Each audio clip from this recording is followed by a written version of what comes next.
بالله من الشيطان الرجيم بسم الله الرحمن الرحيم الحمد لله رب العالمين والصلاة والسلام على رسوله الأمين. പ്രിയം നിറഞ്ഞ കൂട്ടുകാരെ, 7ാം ക്ലാസ്സിലെ അറബി പാഠങ്ങളിലേക്ക് എല്ലാവർക്കും സ്വാഗതം. അസ്സലാമു അലൈക്കും വറഹ്മത്തുള്ളാഹി വബറകാതുഹു. നമ്മളിന്ന് 7ാം ക്ലാസ്സിലെ ആദ്യത്തെ ലെസണിലേക്ക് കടക്കുകയാണ്. അറബിക് ലാംഗ്വേജുമായി ബന്ധപ്പെട്ട് നിങ്ങൾക്ക് എല്ലാവർക്കും അറിയാവുന്ന അറബിക് ലാംഗ്വേജിൻ്റെ പ്രധാനപ്പെട്ട ചില വശങ്ങൾ. അറബിക് ലാംഗ്വേജ് വിശുദ്ധ ഖുർആന്റെ ഭാഷയാണ്. അതുകൊണ്ട് ആ ഭാഷയിൽ പരമാവധി കഴിവ് നേടണമെന്ന് തുടക്കത്തിൽ ഞാൻ ഓർമ്മപ്പെടുത്തുകയാണ്. ഇൻഷാ അല്ലാഹ് അതിലെ ഒന്നാമത്തെ ലെസൺ റജാഇ എന്നൊരു കവിതയാണ്. അള്ളാഹുവുമായി ഏറ്റവും അടുപ്പം കാത്തുസൂക്ഷിക്കാൻ പടച്ചവൻ്റെ പ്രതീക്ഷയെക്കുറിച്ച് ഒരു കവി പാടുന്നതാണ് ഈ കവിതയിലുള്ളത്.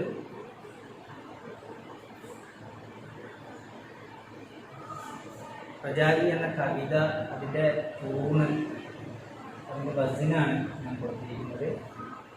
മുഫാഅലത്തുൻ മുഫാഅലത്തുൻ ഫഊൽ, മുഫാഅലത്തുൻ മുഫാഅലത്തുൻ ഫഊൽ. വസ്നി എന്ന് പറയുന്നത് കവിതയുടെ വൃത്തം.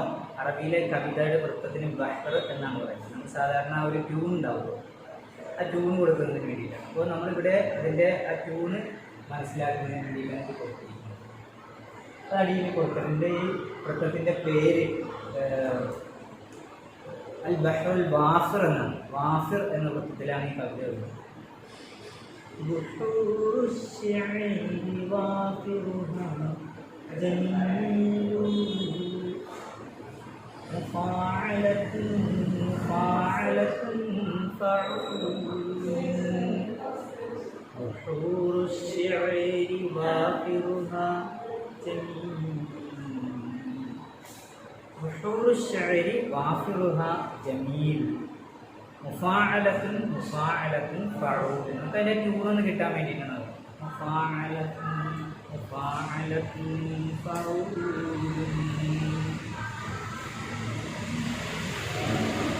അപ്പോൾ അതിൽ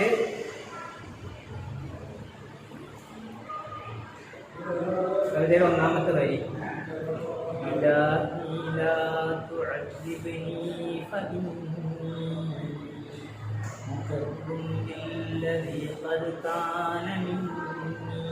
വസനിലേക്ക് ചേർത്തുകൊണ്ട്, ഞാൻ പാട്ടുകാരനല്ല എങ്കിലും നമുക്ക് ആ വരിയുടെ ഒരു ട്യൂണ് കിട്ടാൻ വേണ്ടിയിട്ട് നമുക്കൊന്ന് മൂടുന്നതാണ്. പാട്ട് പാടാൻ അറിയാവുന്നവർക്ക് നല്ല രീതിയിൽ അത് പാടാനായിട്ട് കഴിയും. ഇലാഹി ലാ തുഅദ്ദിബ്നി ഫഇന്നി മുഖബ്ബുൻ ബില്ലദീ ഖദ് കാന മിന്നി മുഫാഅലത്തുൻ മുഫാഅലത്തുൻ ഫഊൽ മുഫാഅലത്തുൻ മുഫാഅലത്തുൻ ഫഊൽ.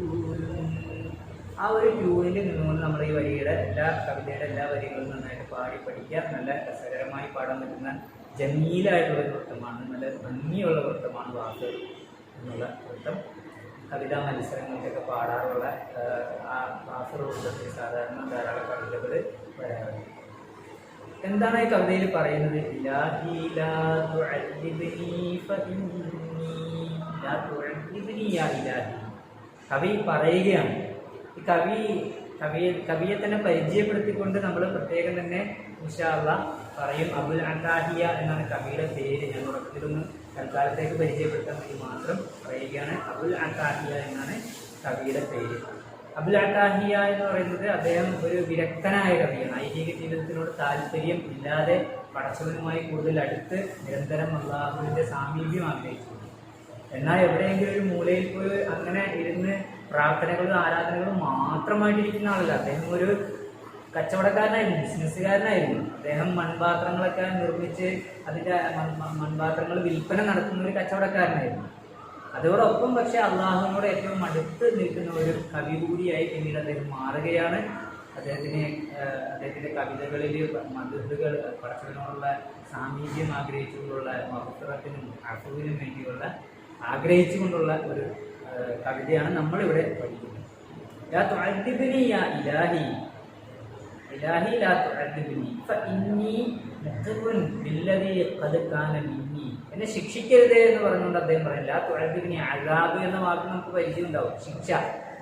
എന്നെ ശിക്ഷിക്കരുതേ റബ്ബേ എന്ന് പ്രാർത്ഥിച്ചതിന് ശേഷം അദ്ദേഹം പറയുകയാണ്, കവി പറയുകയാണ്, ഫഇന്നി മുഖിറുൻ ബില്ലദീ ഖദ് കാന മിന്നി, എന്നിൽ നിന്ന് സംഭവിച്ചു പോയ എല്ലാം ഞാനിതാ മുഖിറുൻ, അന മുഅ്തരിഫ്, ഞാൻ സമ്മതിച്ച് പറയാം. അന അഅ്തരിഫു മാ ഖദ് ഹസ്സല മിന്നി മിന ദുനൂബ്.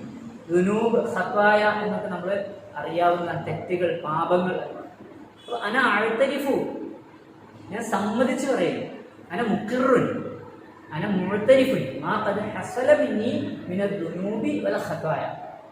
എല്ലാ തെറ്റുകളും ഞാനിതാ നിന്നോട് സമ്മതിച്ച് പറയുകയാണ്, എന്നെ നീ ശിക്ഷിക്കരുത് റബ്ബേ എന്നാണ് കവി അവിടെ പറയുന്നത്. അതിൻ്റെ മീനിങ് നിങ്ങൾക്ക് എളുപ്പത്തിന് വേണ്ടിയിട്ട് നമ്മളിവിടെ കൊടുത്തിട്ടുണ്ട്, എല്ലാവരും അത് പഠിക്കണം. പക്ഷേ കവിത മലയാളത്തിലല്ല നിങ്ങളത് ഉൾക്കൊള്ളുന്നത്, അറബിക്കിൽ തന്നെ അതിൻ്റെ മീനിങ് പഠിക്കാനില്ല.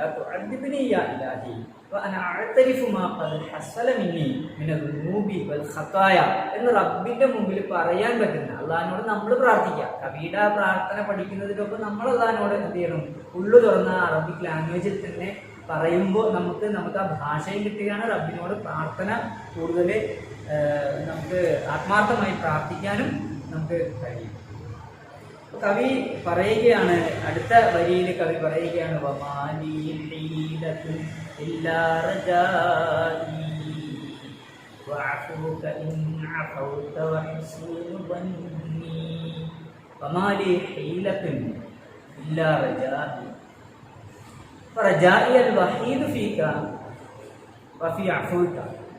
കവി പറയുകയാണ്, വമാലി ഹീല, ഒരു ഹീലത്തും എൻ്റെ അടുത്തില്ല. ഹീലത്ത് എന്ന് പറഞ്ഞാൽ തന്ത്രം എന്നാണ്, തന്ത്രം. ഹീല എന്ന് പറഞ്ഞാൽ തന്ത്രം. വമാലി ഹീല, എനിക്ക് യാതൊരുവിധ തന്ത്രങ്ങളുമില്ല റബ്ബേ. റജാഇ അൽ വഹീദു ഹീല, ഹീലത്തി അർ റജാ, നിന്നിൽ നിന്നുള്ള, നിന്നെ കുറിച്ചുള്ള പ്രതീക്ഷകളാണ് എനിക്ക്. എന്താണ് റജാഇ ഫീക, അല്ലേ? ഹീലത്തി റജാഇ ഫീക, എൻ്റെ തന്ത്രം എന്ന് പറയുന്നത് നിന്നെ കുറിച്ചുള്ള പ്രതീക്ഷയാണ്. എന്താണ് പ്രതീക്ഷ? വഫി അഫ്വിക, നിന്റെ വിട്ടുവീഴ്ച, നിന്റെ തെറ്റുകൾ നീ പുറത്തു വരുമെന്നുള്ള പ്രതീക്ഷയാണ് എനിക്കുള്ളത്. റജാഇ അൽ വഹീദു ഫീക വഫി അഫ്വിക ഫബന്നി അൽ ഹസൻ ഫി മഗ്ഫറതിക വലൈസ ലി അമാമക ഹീല. അത് പറയാണ് ലൈസ ലി അമാമക ഹീല, വമാലി ഹീല എന്ന് പറഞ്ഞാൽ ലൈസ ലി അമാമക ഹീല, നിന്റെ മുമ്പിൽ ഞാൻ ഇനി എന്തൊക്കെ ചെയ്തിട്ടുള്ള കാര്യം? ഒരു കുതന്ത്രം പ്രയോഗിച്ചതുകൊണ്ടോ ഒരു നിലക്ക് നിന്റെ അടുത്ത് എനിക്ക് രക്ഷപ്പെടാനായിട്ട് കഴിയില്ല. എനിക്ക് ആകെയുള്ള തന്ത്രം എന്താണ്? എൻ്റെ തന്ത്രം എന്ന് പറയുന്നത് ഇതാണ്, അഫുവാണ്. എൻ്റെ അഫുവിനെ കുറിച്ചുള്ള പ്രതീക്ഷയാണ് എനിക്ക് ആകെ ഉള്ളത്. നീ മഗ്ഫിറത്ത്, കവി പറയുകയാണ്, മഗ്ഫിറത്ത്, നിന്റെ പാപമോചനം. വലന്നി അൽ ഹസൻ, എൻ്റെ വിചാരം അതിനെക്കുറിച്ചിട്ടാണ് എന്നാണ് കവി പറയുന്നത്. കവിയുടെ പ്രതീക്ഷ എന്ന് പറയുന്നത് ഏത് നിലക്കും അല്ലാഹുവേ നമ്മളെ വിട്ടുവീഴ്ച ചെയ്ത് തന്നെ കൊടുത്തു തന്നെ എന്ന പ്രതീക്ഷ കവി നമ്മളുമായി പങ്കുവെക്കുകയാണ്. നമ്മളെ സംബന്ധിച്ചോളം ഈ രണ്ട് വരിയിൽ നിന്ന് നമുക്ക് കിട്ടുന്ന കാര്യങ്ങളാണ് ഇനി നമുക്ക് പഠിക്കാനുള്ളത്. നമുക്കതിൻ്റെ വേർഡ് മീനിങ്സ് ഓരോന്നോരോന്നായിട്ട്. മുഖിർ എന്ന വാക്കിന് മുഅ്തരിഫ് എന്നാണ് അർത്ഥം. അതിന് അഖറ, യുഖിറു, ഇഖ്റാർ. അതിൻ്റെ മാദിയായ വാക്ക് അഖറ എന്നാണ്, മുദാരി യുഖിറു എന്നാണ്. അതിൻ്റെ മസ്ദർ ഇഖ്റാർ എന്നാണ്, സമ്മതിച്ച് പറയുക എന്നതിൻ്റെ അർത്ഥം, അല്ലെ? മുഅ്തരിഫ്, സമ്മതിച്ച് പറയുന്നതെന്നാണ് മുഖിർ എന്നതിൻ്റെ. ഹീല എന്ന് പറഞ്ഞാൽ തന്ത്രം എന്നാണ് അതിൻ്റെ ഹീല. പിന്നെ ലാ തുഅദ്ദിബ്നി എന്ന് പറഞ്ഞാൽ നീ എന്നെ ശിക്ഷിക്കരുത് എന്നാണ് കവി പറയുന്നത്. അതിൻ്റെ മുഫ്രദാത്തുകൾ ഓരോന്നോരോന്നായിട്ട് നമ്മൾ പറയുകയാണ്. റജാ എന്ന് പറഞ്ഞാൽ പ്രതീക്ഷ എന്നാണ്. റജാ എന്ന് പറഞ്ഞാൽ പ്രതീക്ഷിച്ചു. റജ, യർജു, റജ. അതിൻ്റെ മാദി, മുദാരി, മസ്തർ. നമ്മളത് മനസ്സിലാക്കേണ്ടതാണ്. ഇത് നിങ്ങൾക്ക് നോട്ടായിട്ട് നിങ്ങൾ എഴുതി വെച്ചുകൊണ്ട് പഠിക്കുക. റജ എന്നതിൻ്റെ വേറൊരു വാക്കാണ് അമൽ. പ്രതീക്ഷ എന്നതിൻ്റെ അർത്ഥമുള്ള മറ്റൊരു വാക്കാണ് അമൽ എന്ന് പറയുന്നത്. അതോടൊപ്പം അഫ എന്ന വാക്ക് വിട്ടുവീഴ്ചയെ കുറിക്കുന്ന അഫുവ്, അല്ലേ? കവി പറയുന്നത് ഇതാണ്, നിന്റെ അഫുവാണ് എൻ്റെ പ്രതീക്ഷ എന്ന് പറയുന്നത്. അപ്പോൾ അഫുവ് വിട്ടുവീഴ്ച ചെയ്യാന്നാണ്. അതിൻ്റെ വാക്കാണ് അഫ യഅഫു. അഫുവ് എന്നാണ് അതിൻ്റെ, അഫുവൻ എന്നാണ് അതിൻ്റെ വാക്ക്. അതിൻ്റെ അർത്ഥം മഹായമിഹു, മായ്ച്ചു കളയുക, വിട്ടുവീഴ്ച ചെയ്യുക എന്നൊക്കെയാണ് അതിൻ്റെ. ബന്യ എന്ന് പറഞ്ഞാൽ വിചാരം, ഹസൻ എന്ന് പറഞ്ഞാൽ നല്ലത്. അപ്പോൾ അള്ളാഹുവിനെ കുറിച്ചുള്ള നല്ല വിചാരം, കവിയുടെ വിചാരങ്ങൾ കവി പങ്കുവെക്കുക. നമുക്ക് ഈ 2 വരികളിൽ നിന്നുള്ള എക്സർസൈസുകളിലേക്കാണ് നമ്മൾ പോകുന്നത്. അതിൽ നിന്ന് നമുക്ക് ചെയ്യാനുള്ള എക്സർസൈസ് ഒന്ന് ആൻസർ ചെയ്യാവുന്നതാണ്. നമ്മളൊരു വരി പഠിക്കുമ്പോൾ അല്ലെങ്കിൽ ഒരു വാക്ക് സെന്റൻസ് കിട്ടുമ്പോൾ ചോദ്യം ചോദിക്കാൻ ഉത്തരം പറയാൻ നമ്മൾ രുചിയും മാ റജാ ഷാഇരി അൻ റബ്ബിഹി. നമ്മൾ നേരത്തെ പഠിച്ചു മാ റജാ ഷാഇരി അൻ റബ്ബിഹി. റജാ ഷാഇരി അൻ റബ്ബിഹി അന്നഹു യഗ്ഫിറു ദുനൂബ വയഅഫു. എൻ്റെ റബ്ബ് യഗ്ഫിറു ദുനൂബാണ്. എൻ്റെ റബ്ബ് യഅഫു അൻഹി, എനിക്ക് വിട്ടുവീഴ്ച ചെയ്ത് തരും, എൻ്റെ പാപങ്ങൾ പുറത്തു തരും എന്നാണ് കവിയുടെ പ്രതീക്ഷ. ലത ഷാഇരി ഹീലത്തുൻ, കവിക്കൊരു ഹീലത്തുണ്ട് അല്ലേ? എന്താണ്? നൈലി അഫ്വിൽ ഇലാഹ്, ഇലാഹിന്റെ അഫ്വ് നമ്മൾ നേരത്തെ പഠിച്ച് വിട്ടുവീഴ്ച അല്ലെങ്കിൽ പാപമോചനം നേടിയെടുക്കാൻ കവിയുടെ അടുത്തൊരു ഹീലത്തുണ്ട്. എന്താണ് കവിയുടെ ഹീലത്ത്? മാഹിയ അൽ ഹീല, കവിയുടെ ഹീലത്ത് എന്താണ്? ലൈസത്ത് ലക ഷാഇരി ഹീല, വേറെ ഒരു തന്ത്രവുമില്ല. എന്താണ്? നൈലി അഫ്വിൽ ഇലാഹി ഇല്ലാ അർറജാഉ ഫീ, കവിയുടെ തന്ത്രം അർറജാഉ ഫീ, റജാ ആണ്, പ്രതീക്ഷയാണ് കവിക്കുള്ളത്. മറ്റൊരു തന്ത്രങ്ങളും ഇല്ല എന്നിട്ട് പറഞ്ഞു. കവിയുടെ അടുത്ത് ആകെയുള്ള ഹീലത്ത് എന്ന് പറയുന്നത് റജാ ആണ്. റജാഉൻ ഫി റബ്ബി, തന്റെ റബ്ബിനെ കുറിച്ചുള്ള പ്രതീക്ഷയാണ് കവിക്ക്.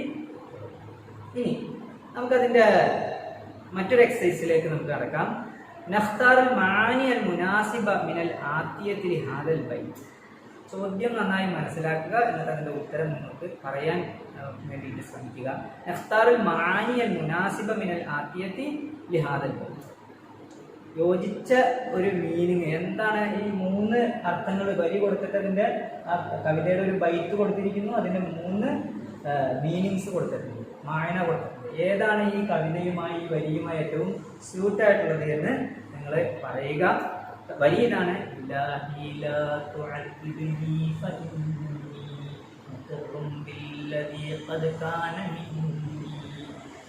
അതിന്റെ മീനിങ് അല്ലാഹുമ്മ തക്റഹുനി ബി അഅമാലി ലത്തി ഫഅൽതുഹ, അല്ലാഹുമ്മ തുഅദ്ദിബുനി ബിൽ അഅമാലി സയ്യിഅ, അല്ലാഹുമ്മ അഅ്തരിഫു ബിദുനൂബി ഫലാ തുഅദ്ദിബ്നി. ഒന്നുകൂടി വായിക്കാം. അല്ലാഹുമ്മ തക്റഹുനി ബി അഅമാലി അല്ലത്തി ഫഅൽതുഹ, അല്ലാഹുമ്മ തുഅദ്ദിബ്നി ബിൽ അഅമാലി സയ്യിഅ, അല്ലാഹുമ്മ അഅ്തരിഫു ബിദുനൂബി ഫലാ തുഅദ്ദിബ്നി. സ്വാഭാവികമായിട്ട് നമുക്കറിയാം കവി പറയുന്നത് ലാ തുഅദ്ദിബ്നി എന്നാണ്, ഫലാ തുഅദ്ദിബ്നി അല്ലേ? അല്ലാഹു അഅ്തരിഫു ബിദുനൂബി, തെറ്റുകൾ സമ്മതിച്ച് പറഞ്ഞുകൊണ്ട് കവി പറയുകയാണ് ലാ തുഅദ്ദിബ്നി എന്നാണ് പറയുന്നത്, ശിക്ഷിക്കരുതേ എന്നാണ് പറയുന്നത്. അപ്പോൾ അതിൻ്റെ ഉത്തരം കറക്റ്റ് നിങ്ങൾ നോട്ട് ചെയ്യണം, നിങ്ങളുടെ നോട്ട് ബുക്കിൽ അത് എഴുതുകയും വേണം. ഇനി മുഫ്രദാത്തുകൾ അറിയാൻ വേണ്ടി ഈ 2 വരികളിൽ നിന്നുള്ള ഒരു വാക്ക് നിങ്ങൾ പഠിച്ചോ എന്നറിയാൻ വേണ്ടി ഹീലത്തുമായി ഏറ്റവും യോജിക്കുന്ന വാക്ക് ഏതാണ്? അത് നമ്മളവിടെ 5-6 വാക്കുകൾ കൊടുത്തിട്ടുണ്ട്. അതിൽ മക്ർ എന്ന വാക്കാണ് ഹീലത്തിനോട് യോജിക്കുന്നത്. മക്ർ, ഹീലത്ത് എന്ന വാക്കുമായി മക്ർ. ബാക്കി ഓരോന്നുമായി യോജിക്കുന്ന വാക്കുകൾ ഇൻഷാ അല്ലാഹ് നമുക്ക് ഈ പാഠം മുന്നോട്ട് പോകുമ്പോൾ നമുക്ക് വീണ്ടും പിന്നീട് പഠിക്കാം. ഇനി മറ്റൊന്ന് നുക്കമ്മിൽ ബിൽ കലിമാത്തിൽ മുനാസിബ. നമുക്ക് സൂട്ടബിൾ ആയിട്ടുള്ള വാക്കുകൾ ഉപയോഗിച്ചിട്ടുണ്ട്. ഇവിടെയൊക്കെ നമ്മൾ ശ്രദ്ധിക്കേണ്ടത് ഉസ്താദ് ഇതിൻ്റെ ചോദ്യം പറഞ്ഞു തരാൻ നിൽക്കുന്ന ഒരു അവസ്ഥയിലേക്ക് നമ്മൾ പോകരുത്. ഇത് നമ്മൾ പഠിക്കണം. ചോദ്യം എന്താണെന്ന് കൃത്യമായി നമ്മൾ പഠിക്കണം. നുക്കമ്മിൽ ബിൽ കലിമാത്തിൽ മുനാസിബ, 2 വാക്കുകൾ അവിടെ കൊടുത്തിട്ടുണ്ട്. ഈ 2 വാക്കുകൾ ഈ യോജിച്ച സ്ഥാനങ്ങളിൽ ഫില്ല് ചെയ്യാനാണ് നമ്മൾ ഉദ്ദേശിക്കേണ്ടത്. നമ്മൾ ഫില്ല് ചെയ്യുകയാണ് നമ്മൾ വേണ്ടത്. അത്താലബ് ഹയവാനും ഡൂ ഡാഷ്. താലബിനെ നമുക്കറിയാം, കുറുക്കൻ. ഡൂ ഡാഷ് എന്താണ് അവിടെ ഫില്ല് ചെയ്യുന്നത് നിങ്ങൾ കണ്ടുപിടിക്കുക. അഖദ ശുർത്തിയു അൽ-ലിസ്സ, അഖദ ശുർത്തിയു അൽ-ലിസ്സ ഫഖാല അൽ-ലിസ്സു ലാ ഡാഷ് അന മിസ്കീൻ. എന്താണ്? ശുർത്തി പറയുകയാണ് ലിസ്സിനോട്, ശുർത്തി ലിസ്സിനെ പിടിച്ചു, പോലീസ് കള്ളനെ പിടിച്ചു, ശുർത്തി ലിസ്സിനെ പിടിച്ചു. ഫഖാല അൽ-ലിസ്സു, അപ്പോൾ ലിസ്സ് പറയുകയാണ് ഡാഷ് ലാ ഡാഷ് അന മിസ്കീൻ, ഞാനൊരു പാവമാണ്, എന്നെ എന്ത് ചെയ്യരുതെന്നായിരിക്കും കവി പറയുന്നത്. അവിടെ 2 വാക്കുകൾ കൊടുത്തിട്ടുണ്ട്, ഹീല തുഅദ്ദിബ്നി. നിങ്ങൾ എന്ത് ചെയ്യണം? അതിൻ്റെ ഉത്തരം കണ്ടുപിടിക്കുക, എന്നിട്ട് എഴുതുക. അതിൻ്റെയും ഉത്തരം നമുക്ക് വളരെ ഈസി ആയിട്ട് മനസ്സിലാക്കാവുന്നതേ ഉള്ളൂ. ഇനി നമ്മൾ പഠിക്കുന്നത് വളരെ ലളിതമായ ഒരു ഗ്രാമറാണ്. ഒരു പാഠഭാഗം വായിക്കുകയാണ്. സാലിമ, നമ്മൾ ആദ്യമേ തന്നെ കവിതയുടെ ഇതിൽ മാലി ഹീലത്തുൻ ഇല്ലാ റജാഇ. ഈ കവിതയുടെ പേര് തന്നെ റജാഇ എന്നാണ്, എൻ്റെ പ്രതീക്ഷ എന്നാണ്. മൈ ഹോപ്പ്, മൈ ഹോപ്പ് എന്നാണ്. അപ്പം മൈ അത് അവിടെ നമ്മൾ എൻ്റെ എന്നുള്ള ആ വാക്കിനെ ഊന്നിക്കൊണ്ട് നമ്മൾ എന്ത് ചെയ്യുന്നു, ഒരല്പം ഗ്രാമറിലേക്ക് നമ്മൾ പോവുകയാണ്. ഇവിടെ സാലിമായും ഉമ്മയും തമ്മിലുള്ള ഒരു സംസാരമാണ്. ഹഖീബത്തിയ ഉമ്മി, ഉമ്മ എവിടെയാണ് എൻ്റെ ബാഗ്, എൻ്റെ ബാഗ് ഹഖീബത്തി. അവിടെ ഹഖീബ എന്നുള്ള വാക്ക് നമ്മൾ ഓൾറെഡി പഠിച്ചു കഴിഞ്ഞു.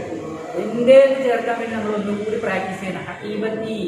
സാധാരണ പേര് ചോദിക്കാറുണ്ട്, മസ്മുക്ക, മസ്മുക്കി എന്ന് ചോദിക്കുമ്പോൾ പറയും ഇസ്മി എന്ന്. ഇസ്മി മുജീബ്. നമ്മൾ കുട്ടികൾ പ്രത്യേകം ശ്രദ്ധിക്കുക. ഇസ്മി എന്ന് പറയുമ്പോൾ എൻ്റെ, മൈ നെയിം എന്ന് പറയുന്നത് പോലെ ഹഖീബത്തി എൻ്റെ ബാഗ്. യാ ഉമ്മി, ഉമ്മി, അബി നമ്മൾ വിളിക്കുന്നുണ്ട് ഉമ്മി. മൈ ഫാദർ, മൈ മദർ, എൻ്റെ ഉമ്മ, എൻ്റെ പാപ്പ എന്ന്. ഉമ്മ പറഞ്ഞു ഷൂഫി അലവാദില, ബാഗ് നീ മേശയിൽ നോക്ക്. മാതാഫെ ഹഖീബത്തിക്ക, എന്താ ബാഗിൽ നീ വച്ചിരിക്കുന്നത്? കലമി വ കിതാബി വ ദഫ്തരി. ഇവിടെ നമ്മൾ ശ്രദ്ധിക്കേണ്ടത് കലമി വ കിതാബി വ ദഫ്തരി, my pen, my notebook, my books, my book. അപ്പോൾ ആ ഒരു എൻ്റെ എന്നുള്ള പ്രയോഗമാണ് നമ്മൾ ഇവിടെ പഠിക്കുന്നത്. യാ ബുനയ്യത്തി ഇഹ്ഫളി അൽ ഹഖീബ അല ഖാബില. മോളെ നീ എപ്പോഴും ബാഗ് ആ മേശയിൽ തന്നെ സൂക്ഷിച്ചു കഴിഞ്ഞാൽ നിന്റെ ബാഗ് അന്വേഷിച്ച് നടക്കേണ്ടി വരില്ല, അല്ലെ? ആദ്യം നസീഹത്തില, ഇത് എൻ്റെ ഒരു നസീഹത്താണ്. നസീഹത്തി, എൻ്റെ നസീഹ. ഇവിടെ ഈ കളർ ഡിഫറെൻറ്റ് കളറിൽ കൊടുത്തിരിക്കുന്നത് നിങ്ങൾക്ക് എളുപ്പത്തിൽ ക്യാച്ച് ചെയ്യാൻ വേണ്ടിയിട്ടാണ്. ഇവിടെ അതിൻ്റെ അടിയിൽ അതിൻ്റെ ഭാഗങ്ങൾ കൊടുത്തിട്ടുണ്ട്. ഹഖീബ, ഹഖീബ, ഹഖീബത്തി, ഉമ്മ, ഉമ്മി, കലം, കലമി എന്ന് നിങ്ങളതിനെ മാറ്റി എഴുതാൻ വേണ്ടിയിട്ട് ശ്രദ്ധിക്കുക. ഇവിടെ നമ്മളത് ചേഞ്ച് ചെയ്തിട്ടുണ്ട്. അപ്പോൾ കിതാബുൻ കിതാബി, ഇബ്നത്തുൻ ഇബ്നത്തി, ദഫ്തറുൻ ദഫ്തരി, എൻ്റെ എന്ന് കിട്ടാൻ വേണ്ടിയിട്ടാണ് അത് ചെയ്തത്. ഇതേ രീതിയിൽ നിങ്ങൾക്ക് എന്ത് ചെയ്യാൻ പറ്റും? ഇത് നിങ്ങൾ ചേഞ്ച് ചെയ്ത് ഹഖീബത്തിനൂടെ ഹഖീബത്തി എന്നാക്കി മാറ്റി എഴുതാൻ നിങ്ങൾ ശ്രദ്ധിക്കുക. ഉമ്മ, ഉമ്മി, അലമുൻ അലമി എന്ന് നിങ്ങൾ എന്ത് ചെയ്യണം? എഴുതാൻ വേണ്ടിയിട്ട് ശ്രദ്ധിക്കുക. അങ്ങനെ ആ ഒരു ഭാഗം പ്രത്യേകം പഠിക്കുക. ഓക്കെ. അപ്പം മറ്റൊന്ന് നമ്മൾ ചെയ്യേണ്ടത്, ഇത് ഈ ഒരു കാര്യം ഒന്ന് പ്രാക്ടീസ് ചെയ്യാൻ വേണ്ടി എൻ്റെ നമ്മൾ സാധാരണ ചോദിക്കാറുള്ള മസ്മുക്ക, യുവർ നെയിം എന്ന് ചോദിക്കാറുണ്ട്. അപ്പം ഇസ്മി. അതുപോലെ തന്നെ ഉള്ള ഒരു ചോദ്യമാണ് അയിന ബൈത്തുക്ക, ബൈത്തി ബി ആലുവായ്. അയിന ബൈത്തുക്ക, ബൈത്തി ബി ആലുവായ്. എൻ്റെ വീട് ആലുവയിലാണ്. ബൈത്തി, ബൈത്തി എന്നുള്ളതിലേക്കാണ് നമ്മൾ ചെയ്യുന്നത് കോൺസെൻട്രേറ്റ്. അതിനെ മദ്രസത്തുക്ക, മദ്രസത്തി എന്ന് പറഞ്ഞുകൊണ്ട് നിങ്ങളുടെ സ്ഥലം ഏതാണ് എന്ന് വെച്ചാൽ അത് പറയാൻ നിങ്ങൾക്ക് കഴിയണം. മദ്രസത്തി എന്ന ആൻസറിൽ വരണം. ചോദ്യത്തിൽ മദ്രസത്തുക്ക എന്നാണ്, മദ്രസത്തുക്കി, പെൺകുട്ടികളോടാവും മദ്രസത്തുക്കി. അവിടെ നമ്മൾ ആൻസറിൽ മദ്രസത്തി എന്ന് പറഞ്ഞുകൊണ്ട് ആ പ്ലേസ് പറയാൻ നമുക്ക് കഴിയണം. അതിന് അബൂക്ക, അല്ലെ വാപ്പ ജോലി ചെയ്യുന്നത് എവിടെയാണ് എന്ന് ചോദിക്കുമ്പോൾ അബി എന്ന് ആൻസറിൽ പറയാൻ എൻ്റെ വാപ്പ. പലപ്പോഴും എന്ന് വെച്ചാൽ അതിന അബൂക്ക, അബൂക്ക അല്ലെ ഫിൽ ഖലീജ്, എൻ്റെ വാപ്പ ഗൾഫിലാണ് എന്ന് പറയുന്നത്, നിന്റെ വാപ്പ ഗൾഫിലാണ് എന്ന് പറയുന്ന അബൂക്ക എന്ന് പറയുന്നത്. അവിടെ അബി എന്ന് തന്നെ പറയാൻ വേണ്ടി നമ്മൾ എന്ത് ചെയ്യണം? ശ്രദ്ധിക്കണം. My father. അതിന് സാഴത്തുക്ക, എവിടെയാണ് എൻ്റെ വാച്ച്? സാഴത്തി എന്ന ആൻസറിൽ വരണം. ആൻസർ പറയുമ്പോൾ സാഴത്തി അല്ലെ അലക്കാവില്ല, മേശമേലെ, അല്ലെങ്കിൽ എവിടെയാണ് എന്ന് പറഞ്ഞാൽ അത് പറയാനായിട്ട് നമുക്ക് ഫിർറത്തിൽ അലമാരി എന്ന് പറയുമ്പോൾ നമുക്കതെന്ത് ചെയ്യണം? സാഴത്തി എന്ന് പറയും. അവിടെ നമ്മൾ കോൺസെൻട്രേറ്റ് ചെയ്യുന്നത് ഈ എക്സസൈസിൽ ഈ എന്ന് ചേർത്തുകൊണ്ട് എൻ്റെ, മൈ എന്നുള്ള ആ ഒരു വാക്ക് കൊടുക്കാനാണ്. നിങ്ങൾ ഇൻഷാ അല്ലാഹ് അത് നന്നായി മനസ്സിലാക്കുമെന്ന് വിചാരിക്കുന്നു. അത് പ്രാക്ടീസ് ചെയ്തുകൊണ്ട് കൂടുതലായിട്ട് ചെയ്യാം. അവസാനം നിങ്ങൾക്കൊരു എക്സസൈസ് കൂടി വിട്ടുകൊണ്ട് ഞാൻ അവസാനിപ്പിക്കുകയാണ്. തന്നുകൊണ്ട് അവസാനം ഈ രണ്ട് വാക്കുകളിൽ നിങ്ങൾ സെൻറ്റൻസുകൾ ഉണ്ടാക്കുക. മുക്കറ്, അഫ. നമ്മൾ പഠിച്ച് മുക്കറ് എന്ന് പറഞ്ഞാൽ മുഅത്തരിഫ് എന്നാണ്, സമ്മതിച്ച് പറയുന്നത് എന്നാണ്. അഫ എന്ന് പറഞ്ഞാൽ വിട്ടുവീഴ്ച ചെയ്തു. ഇത് രണ്ടും ഉപയോഗിച്ചുകൊണ്ട് നിങ്ങൾ ഓരോ സെൻറ്റൻസുകൾ ഉണ്ടാക്കി എഴുതുക. നിങ്ങളുടെ ടീച്ചർമാർക്ക് നിങ്ങൾ എന്ത് ചെയ്യണം? ഈ ഉത്തരങ്ങളും ചോദ്യങ്ങളും ഉത്തരങ്ങളൊക്കെ എഴുതി അയക്കണം. നോട്ട് ബുക്കിൽ കൃത്യമായിട്ട് എഴുതിയിട്ട് അത് ടീച്ചേഴ്സിന് അയച്ചു കൊടുക്കാൻ വേണ്ടി പ്രത്യേകം ശ്രദ്ധിക്കണം. ഈ ക്ലാസ് ഞാനിവിടെ അവസാനിപ്പിക്കുകയാണ്. ശുക്രൻ. അസ്സലാമു അലൈക്കും വറഹ്മത്തുള്ളാഹി.